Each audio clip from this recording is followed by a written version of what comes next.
Marshfield Community Television brings you the REM Report, a series of interviews in and around Marshfield athletics. Today we're happy to bring you the men's hockey team, boys varsity hockey team, season in review.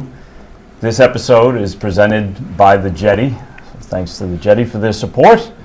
We have Coach Dan Connolly with us, and if you've seen our previous broadcast with the varsity hockey team, we have some returning captains here as well. Coach, I'll let you do that introduction once again, and we have some other special guests that will be joining us as well. Plenty of reason for you to stick around. So, Coach, thanks for joining us. All right. Thanks, Dave. Dan Kane, senior captain, number 9, right wing. Jake Hemingway, junior captain, forward and defense. He moved around a lot. And senior captain Nick Souretis, number 15. All right. Well, thank you guys for being here. It's nice to have you back. You've got your own section in here that we'll get to meet later, so this is great. Coach, when you look at the season, you had a successful season. We're going to talk a lot about that. What stands out to you, and maybe like what surprised you as the season went along? As you mentioned, successful season. Obviously, didn't end the way we wanted to. Got knocked out earlier than we hoped, but we lost to a very good Belmont team. Mm-hmm. Season itself, we had good success in the league. We're 12-2 overall, 16-5-2 in the regular season, right, and 1-1 in the postseason. Sticks out. You know, it's always good winning the Green Cup. We defeated Duxbury. Right. A couple of the guys here combined on that game-winning goal. Beat them a second time. We usually don't play them twice in a year, but being in the league, we play them twice. Beat them a second time to pretty much clinch the league title. That stands out as a big victories. Let these guys talk about some other ones, but won an in-season tournament, very big in-season tournament. Yep. Another big event for us. In the postseason, having Lincoln Sudbury play a home game there. I mean, that's the first time Marshfield's ever hosted a game at Hobmock, and I think we had a great atmosphere. Yep. Student section was great, parents were great. It was, real good atmosphere for high school hockey. Right. And turn to the captains now. Dan, I'm going to look at you because you're closest. For you personally, what was the highlight to your season? This year would probably be the win against Hingham in overtime, double overtime. We never have beat Hingham, I think, any of these guys, and we all grew up playing with a lot of the Hingham kids, and we played in this summer with Coach as our summer coach and got to win with a bunch of them, so it was good to beat them, and it was a lot of fun. All right, that's great. And Jake, I know you might have gone the same route, so we'll put a little pressure on you, which puts more pressure on Nick, so we'll see how we do. Probably winning the Green Cup. Just beating Duxbury in the Green Cup is very special to anyone that plays in it. And the atmosphere there was good, and it was a great win. Great. Nick, what do we got left? The home playoff win. Yep. That was awesome. The atmosphere there was crazy. And it was a lot of fun to play in. Yeah. You guys get great support, on the road and at home, so it's really nice. It all comes together. It's consistent. So, what were your immediate thoughts, Nick, when you beat Hingham? We finally friggin' did it. Because it felt like so many years we'd come so close and just a little short. Yep. Yeah, I just felt like they had our number for so long. Yep. Yeah, we finally did it. All right, and going to the other side of that, what was your immediate feeling when the season came to an end as a senior, as a captain? I don't know, it just sucks that it's over. Yeah. Like all the work you put in for 4 years, and then it's all over just like that. Yep. Mm-hmm. Yep. And Jake, you're in a different situation because you do get to come back. But first of all, what did it feel like for you when you beat Hingham? It's a very good feeling. Since last year, they ended our season in the Patriot Cup. We went 0-3 against them last year. And this year, early in the year, we lost them on New Year's Eve, and then we finally got our revenge. When I saw it coming up in the schedule, as you went through that tournament, and I saw that it was Hingham next, you had a feeling you're going to get over the hump, but I don't know what we would have done if you hadn't, right? Yeah. So Dan, for you, what was it like for you when you beat Hingham? You personally beat Hingham? I was so happy. Came in the locker room with the other boys and celebrated. I was so happy. I was That's great. And seems, I hate going to this place, but when the season ended again, for a senior, for a captain, what does that feel like for you? It's probably one of the worst feelings in the world, knowing like we might never touch the ice again together as a team. Yep. So yeah, it's not a good feeling at all. How long does it take you to get over something like that? Like, when can you look, let me just frame it for you. When does it start to feel like, oh, we had a great season? And probably a few weeks after, once you start reflecting on the season. Like, I think yesterday at the what's it called? Banquet. It was good to be back with everyone, back with the team. And once we start like spring sports up, kind of lets you move on from it. Yep. And same for you, Nick, would you say? I'd say the banquet helps a lot. Yeah. Looking back at the season, like, there are a lot of funny moments during the season when you look back at that video. Cracking up a whole lot. It just makes you remember how fun the season actually was. That's great. Sometimes it's hard to, probably in the middle of it, right? And Jake, you get to come back, as we mentioned. What have you learned from these two guys that will help you next year? Well, I've been with them all 3 years of high school hockey. They basically taught me everything I know. They've been right by my side the whole time. I mean, I led this team with them. They've set great examples for everyone in the locker room, and it's gonna be heartbreaking playing without them the next year, but it's the way life goes, I guess. Yeah. You're ready, right? Oh yeah. Yeah. So, Coach, we're gonna get to the fellas that are off stage here. Clearly chomping at the bit to get here. I'm going to mix it up just slightly for you. One of those folks is going to tell me about the history of the bleach. How did you experience that for the first time? I go back to when Matt and I used to come into the garden and have mohawks, and that was always the picture you'd see in the paper the next day. When was the first time for that? 2004 was the first year. For some reason, we had practiced that day in Hingham. And I didn't know the kids did it. None of us did. See them come out for practice, and I see a couple kids with blonde hair. I'm like, what the heck's going on here?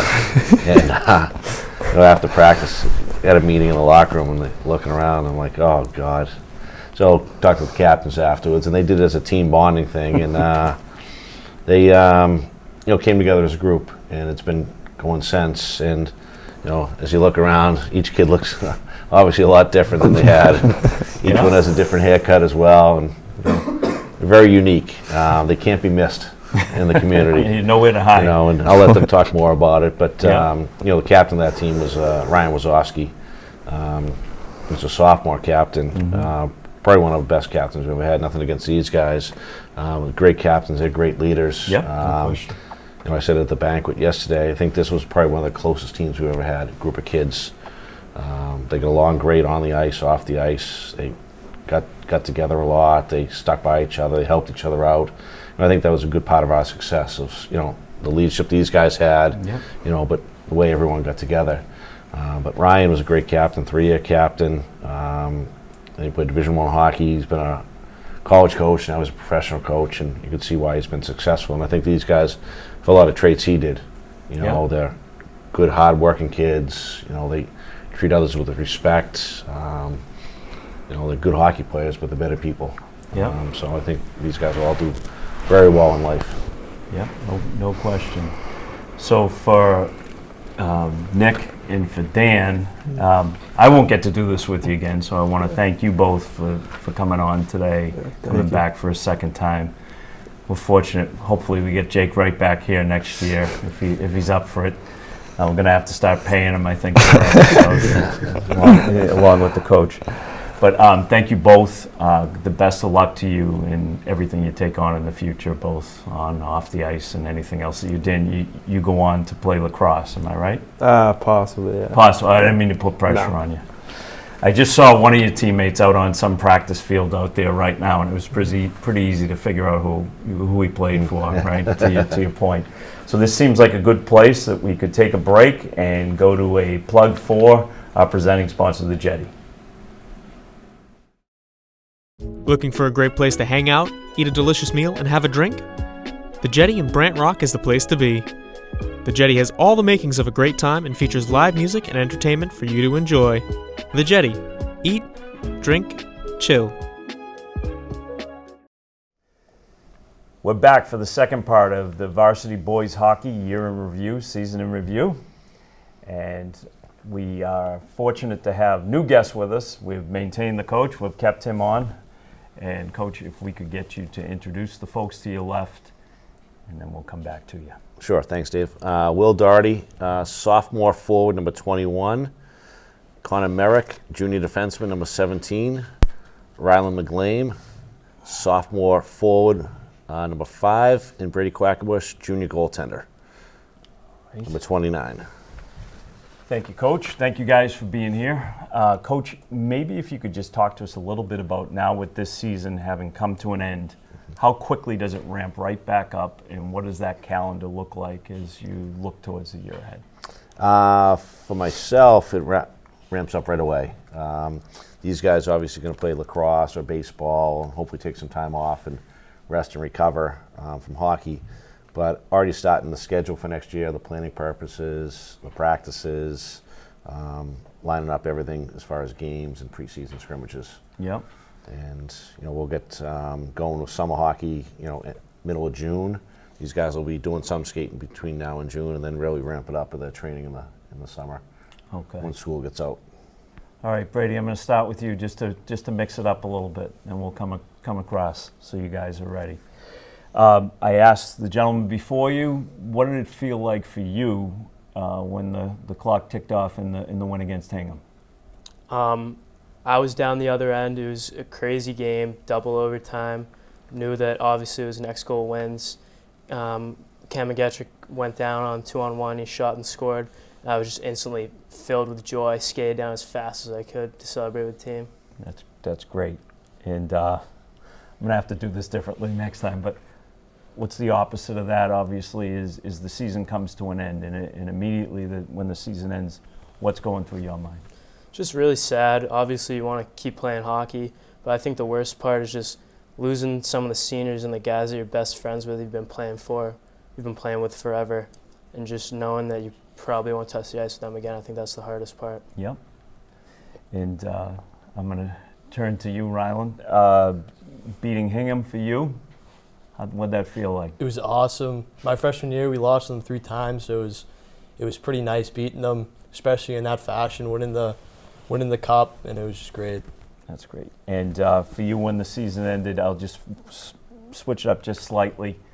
How long before you start to be able to look back and start looking forward to next year? Maybe it was a couple days. Just after the loss, it's awful watching all my seniors, all the guys I've made bonds with over the past 2 years. Yeah. Just kind of crushed because their hockey career, maybe some of them not, is over, and it's just awful watching it.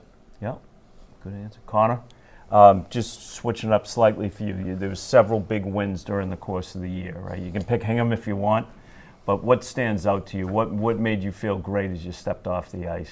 I think I have to choose the Green Cup, like playing for Danny, Cops with Kids with Cancer, and just beating Duxbury is just a great achievement every single time we play them. Yeah, great. And Will, for you? What stands out? You had some big goals. You had some big overtime goals. What jumps out?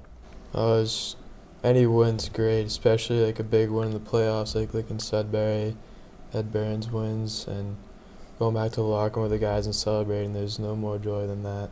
That's great. And let me ask you. I'll start back with you and take this right across the side here. What did you pick up from the guys that are snickering off stage right now? What types of things did you pick up from them in terms of leadership that you can bring forward next year? They all had great work ethic. And, just like funny guys, nice guys, always helping out, doing everything for their teammates and sacrificing to win games. Great role models on and off the ice. Great answer. Connor, anything you can add to that? Yeah, basically what just Will said, like they're just like really good leaders, led the young kids well. All right. And Ryland, I'm going to switch it up on you. Want to say something about the captains? That's great. I'll come right back at you with another question. Yeah, looking up to them. They all worked hard, put sweat and tears into every single shift, and it was just great playing beside them for the past 2 years. I'm going to come right. I'm taking a shot here. Tell me one thing when you think of Coach Connolly. What phrase do you hear, like in practice? What's he bark out the most on the bench? Maybe the little things, like doing the things that not everybody notices, but they can change a game in an instant. All right, good hit. On the fly, too. Pretty good. All right, Brady, what did you learn from these guys? Just a lot of leadership. They really taught me, like, when, like, it was okay to, like, obviously you want to have fun, but there's a time when you need to kind of flip the switch and be serious before the game. I feel like they dealt with that well. Yeah, good answer. Well, I told Ryland that I was going to ask him, so we'll go right to you as the expert on bleach. Yeah. What can you tell us about the process? What can you tell us about, how that came into your world and how you ended up being the guy that's going to answer this question? Well, growing up, going to the high school games, I always saw them with the bleached hair in the playoffs, and I was like, I want to have that. So last year, my freshman year, it was great. It was great bleaching it. I got a great haircut, and then even this year, I always look forward to it. I love the blonde hair. I like it better than my own hair. Yeah. So you'll stay with that for a little bit. Yeah. Now, how long does it last? As the expert, how long does this last? I'll keep it till June. Then maybe cut it off. Maybe Okay. into July. See how it goes. And oddly enough, your father's nickname is? Whitey. All right.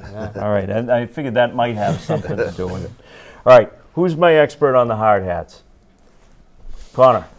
We have a super fan club here at Marshfield, and it's run by Brady Nicholson, and Ethan Grindle has a say in it too. And I think it was just made like day before, do the construction theme, and everyone was on board and they really got into it. And to look out into that crowd has to be something for all of you, right? Like up at Woburn particularly, I had a wonderful view of that crowd, and all the yellow hats stood out. What's that like when you're on the ice and you see, a good portion of the town, standing behind you? Brady, I'll go to you just because you're looking at me. It just shows us, like, how much support that we have. The fans are great all season, always giving us energy and stuff like that. And it really shows that if they're going all the way to Woburn to support us and have that theme, that they really care about us. That means a lot. So I asked the question, or I went over this with you prior. As hockey players, there's a little burden of knowing stuff that other people don't. Who's going to win the Stanley Cup and why? I'm looking at you, Will. Gotta say the Bruins, hometown team. They're on a hot streak lately. It's been like 11 years, so this is our year to win it. All right. Connor? I think I'm going to have to agree with Doherty. I'm going to say the Bruins, my favorite team. Yeah, they're playing pretty good right now. All right. Ryland? I think the Panthers, because they haven't had really many good years in the past years, and I like underdogs, so if they win, it'll be a great achievement heading back into it. Brady? I think Colorado Avalanche are going to win. They got some good young defensemen. They got a lot of speed up front, too. So, All right. Coach? I think I have to agree with those two. They're going to be in the finals. All right. Colorado, Florida. Joe Thornton might get his first cup in Florida. It is a late age, right? Yep. Yeah. So, Coach, turning to you for a second, when you look at next year, when you look at what you have and what you know about coming in, what do you think as you look forward? You always look forward, but looking past of what these guys accomplished this year. We're going to miss the leadership of two of the guys are here, Dan and Nick. Going to not only miss their leadership, but their on-ice abilities. Yeah. But we've got a great group of guys back. Some of the guys are here. Jake, great leader, great player as a forward and defenseman. Will, a great scorer. Connor's hard-hitting defenseman as a leader back there. Ryland's a good scorer, too, who's got a great shot. I always tell him that to trust his shot. He's got a heavy shot. And, Brady had a great year. All these guys are leaders in their own way as well. We got some other great forwards back. I think we have 8 forwards back that saw significant time this year. And I think 5 defensemen back that saw time. So, I think, and as well as Brady and Kevin Murphy as well, another goaltender. Murphy played two and a half games. He hasn't given a goal, so he's a quality goaltender. Good group back, and good to build around. I think Dan and Nick set the tone of good leadership along with Jake, and I think these guys are ready to take the reins as well. Excited for next year and looking forward to get going. Yeah. And Brady, you play lacrosse, is that right? Yes, I do. So you're already underway in that season, Yeah, right? I already switched over to lacrosse. It was a quick turnaround from hockey, but it's good to get out there. Got a few of the guys playing too, so from the hockey team. Yeah. And so at what point, once, not to rush you, but once lacrosse is over, do you immediately start thinking about hockey? Do you maintain playing hockey on the side? Me personally, in the spring, I'll usually focus on lacrosse. But like you said, as soon as it's over, I'm right back to hockey. Training throughout the summer, and then half season during the fall, getting ready for the season in the winter. Yeah. How about you, Ryland? What's the training regimen like? Even playing lacrosse, I'm always thinking about hockey. So it's like going into summer, I'm just ready to work. And then half season, just keep working until high school. And then that's where I can really show off what I've been working on. Yeah. Connor? I don't play lacrosse, but I usually just like go to the gym, get ready for summer hockey, and then into half season, and then just start thinking about high school hockey. I'm going to just come back at you, put you on the spot a little bit. You're a hard-hitting defenseman. What was your best hit of the year? I think I'm going to have to say in the Green Cup, I had one right at our blue line. It was pretty loud in there. I think that was my biggest hit. All right. And Will, for you, what's the training regimen like? What keeps you sharp? Always shooting pucks in the driveway, stick handling, rollerblading, and I play lacrosse too, but hockey's always on my mind and always ready for what's next.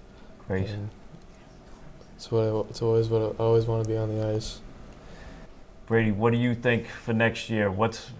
If you had to predict right now, what are you looking at next year? Can you repeat the success that you've had this past year? I mean, I think we have a really strong group coming back. I think we could even do better next year and improve. We proved this year that we can play with any of the top teams, so next year we're going to build off that and go even bigger. All right, Coach, do you agree with that? I do. All these guys play with a lot of confidence. They're good. As I said, we're going to miss a lot of seniors. We've got a great group back. I think 8-5-2 back. This year, our record was very good. We also only team to defeat the Division II champs, Division III champs in Hanover, and the Connecticut finalists, Darien, Connecticut. We beat them in a scrimmage. So the Severian game, we played them tight both times, and Hingham, we technically tied them once and lost by a goal. And then Arlington we defeated too. And Arlington lost in the semifinals, last public school standing. Yep. So these guys proved they can play with anybody. I think training and just being focused next year, they have a good chance to do real well. When you start scheduling, how far are you down that road in terms of the schedule for next year? We're still waiting to see what's going to shake out with the league, but non-league will be in the Ed Burns tournament. We'll be in the MHL Cup with Framingham, Severian, St. John's. We'll play Waltham as well, and then just rounding out the last couple of games from there. Yep. And Hingham obviously on New Year's Eve. You're going to start getting some people who aren't going to want to play you. Yeah. At this rate, right? Yeah, I have already fielded a few teams, a bunch of Division I teams that we haven't played before want to play us, and we'll see what we can fit into the schedule. Well, thank you again, Dan. You're always so good about responding and coming in. Brady, thank you for coming in. Ryland, great to see you. Thanks for coming in. Connor, great season. Good seeing you. Will, your aunt and uncle live on my street. I hear about you all the time. It's nice to finally see you in person. They come to pretty much every game. So hello to Steve and Jackie. That's going to wrap it up for the Ram Report. And with boys varsity hockey, another successful season. Want to thank the captains that were here previously. I want to thank these guys on the stage right now and Coach Connolly. We look forward to the season next year and hopefully have you guys back in at some point during the season. So thank you. And Sean, thank you for your work. We thank the Jetty for their funding and their sponsorship. We're going to take off from here.